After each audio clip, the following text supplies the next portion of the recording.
Amis francophones, je vous salue en Jésus-Christ. Je voudrais partager avec vous aujourd'hui, cela servira d'introduction à mon message, les paroles du prophète Ésaïe dans Ésaïe 40, versets 28 à verset 31. Et voici ce qu'il dit de la part de Dieu, c'est Dieu qui parle au travers du prophète. Ne le sais-tu pas? Ne l'as-tu pas appris? C'est le Dieu d'éternité, l'Éternel qui a créé les extrémités de la terre. Il ne se fatigue point, il ne se lasse point, on ne peut sonder son intelligence. Il donne la force à celui qui est fatigué, et il augmente la vigueur à celui qui tombe en défaillance. Les adolescents se fatiguent et se lassent, et les jeunes hommes chancellent. Mais ceux qui se confient en l'Éternel renouvellent leur force. Ils prennent le vol comme les aigles. Ils courent et ne se lassent point.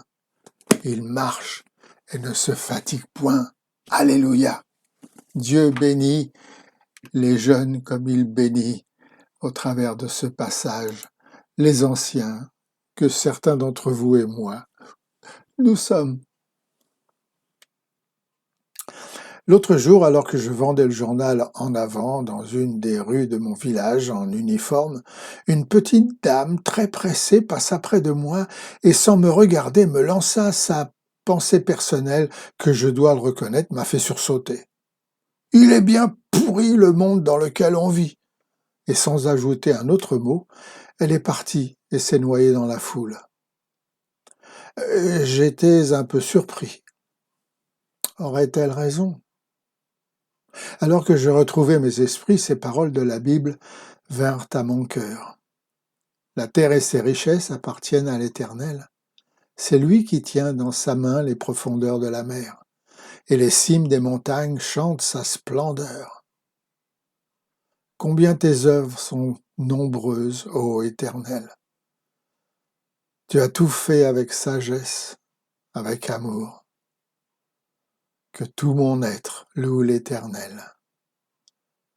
C'est dans le psaume 104. Je ne comprenais pas. Moi, quand je regarde le monde, je le trouve plutôt beau. Il n'a rien de pourri. La diversité des plantes, par exemple, le détail des couleurs, les différents parfums, le contraste de l'environnement, le changement des saisons, les jours de pluie, les jours ensoleillés, les jours de travail et les jours de repos. La vie des animaux. Les uns habitent sur la terre, les autres sous la terre, les uns dans les mers, les autres dans les profondeurs des océans. Il y en a même certains, on les a encore jamais trouvés. J'espère qu'on va les découvrir. Et puis les oiseaux dans le ciel.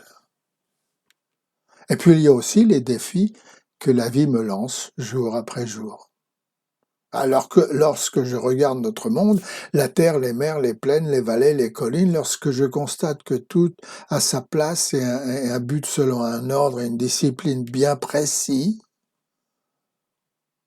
lorsque je ne peux que m'émerveiller devant l'infiniment grand et l'infiniment petit, lorsque je contemple les résultats du travail accompli par Dieu, eh bien, en toute honnêteté, je ne peux pas dire que notre monde soit pourri.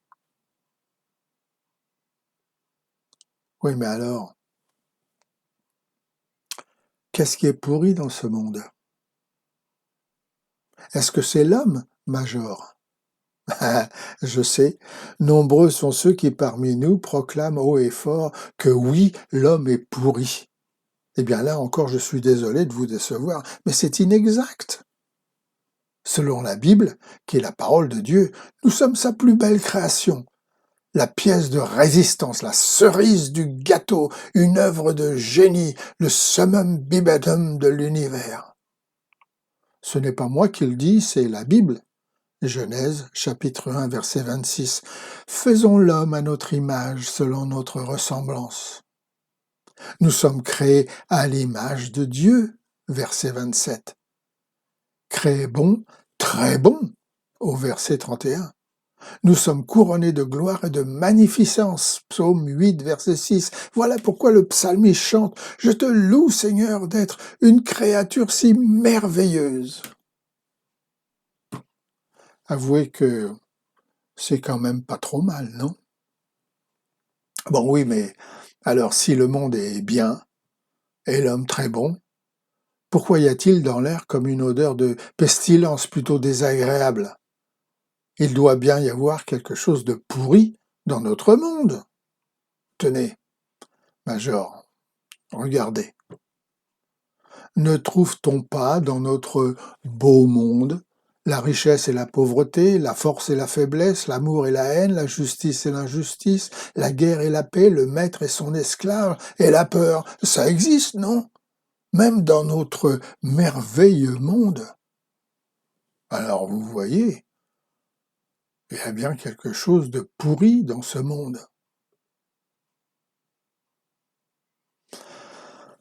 Ouais, ouais. Oui, Major, mais quoi? Ouais. Je vais vous le dire, ce qui est pourri. C'est notre nature, ce que nous sommes intérieurement et qui se révèle au travers de nos attitudes, de nos choix, de nos caractères, de notre personnalité, notre moi, notre égoïsme, notre orgueil, nos envies, nos jalousies, nos mauvais désirs. Voilà ce qui est pourri et qui nous fait penser que le monde est pourri. Ah, c'est exact, Major. Les autres peut-être, mais pas nous. Nous sommes des chrétiens. Pas nous. Je vais vous dire ce qui est pourri chez nous, les chrétiens. Ce qui est pourri, c'est notre attitude vis-à-vis de Dieu, le rejet que nous formulons devant notre Créateur, de le suivre, de lui obéir, de le servir.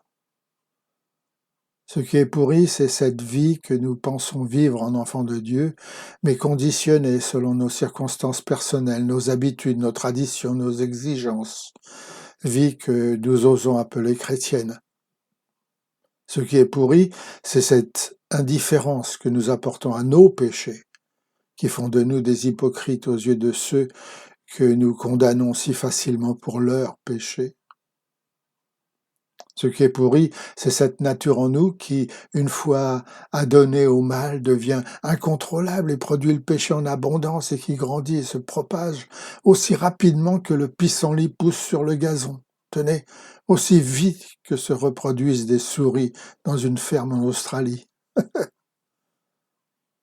Il n'y a pas de remède contre une dévastation du cœur. Une nature pécheresse produit une maladie plus grave et plus rapide que le Covid ou même le Delta. Ces maladies très graves ne tuent que le corps, alors que le péché, lui, vous détruit illico presto et pour l'éternité tout ce qui vit en vous. Vous ne me croyez pas? Tenez, il y a un homme dans la Bible qui, atteint d'un tel mal, décrit les symptômes de cette terrible maladie de l'âme. Écoutez ce qu'il dit. J'ai la volonté, mais non le pouvoir de faire le bien, car je ne fais pas le bien que je veux et fais le mal que je ne veux pas. Et si je fais ce que je ne veux pas, ce n'est pas moi qui le fais, c'est le péché qui habite en moi.